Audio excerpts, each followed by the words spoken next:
Hi there, ladies and gentlemen. Today I want to talk about the context-sensitive menu, or Q menu, as it's commonly known. Now, this menu pops up if you hold down Q for long enough while you're trying to spot enemies, or well, when you're trying to actually use this menu, which is pretty unlikely, as the only reason you could possibly use it is to invite people to your squad, or, as you can see here, request transport. The add friend, send message, and ignore and mute are pretty much useless in almost every situation.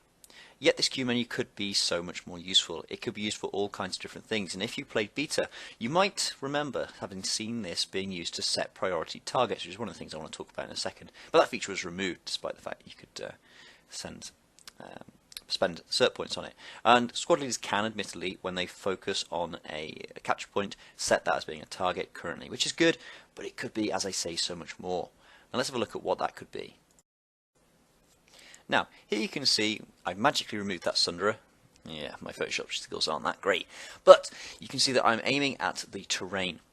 Now with this, you've got a variety of different options, numbered options, so you can use quick keys rather than having to drag the mouse around, because I know some people hate radio menus. So you've got defend area, you've got assault area, move to position, place waypoint, place smoke, and regroup. Now obviously these are all really useful, because you can tell your squad what to do by directing them around in a Brothers in Arms or a Star Wars Republic Commando kind of style, which is pretty handy and would be really good to help squad leaders keep their squads cohesive. So that's what I'd like to see when you're targeting just the ground on its own, with no particular target. Now next up, this is what happens when you target an enemy sunderer.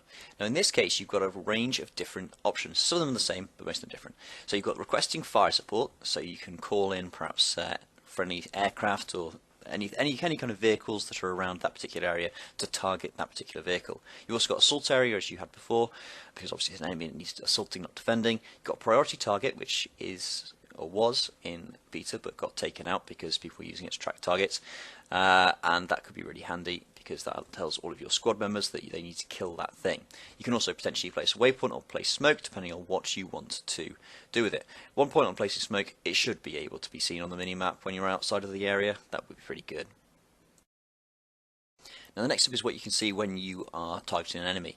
Now you can see that you've still got invite to squad because that is a useful feature. You've also got priority support, so you'd want to tell people to perhaps heal this sunderer in this particular case. You've got the obvious one, which is request transport, which is currently in game. That if you aimed at a medic, that would be request healing, an engineer, request ammunition, that kind of thing. You've then got place waypoint, place smoke, just as before, and you've also got set as buddy. Now set as buddy is an interesting idea, that you can set somebody as your buddy, and that person will then show up on your mini-map, on your HUD, and it'll be displayed just like you can see with the waypoint on the right hand side of the screen. They'll be displayed like that, so you could find out where that person is at all times. Now that would be really good for wingmen or people that are, in this case, escorting sunderers or healing it or whatever, and that would be pretty good, and that would allow again squads to be more supportive and help each other out.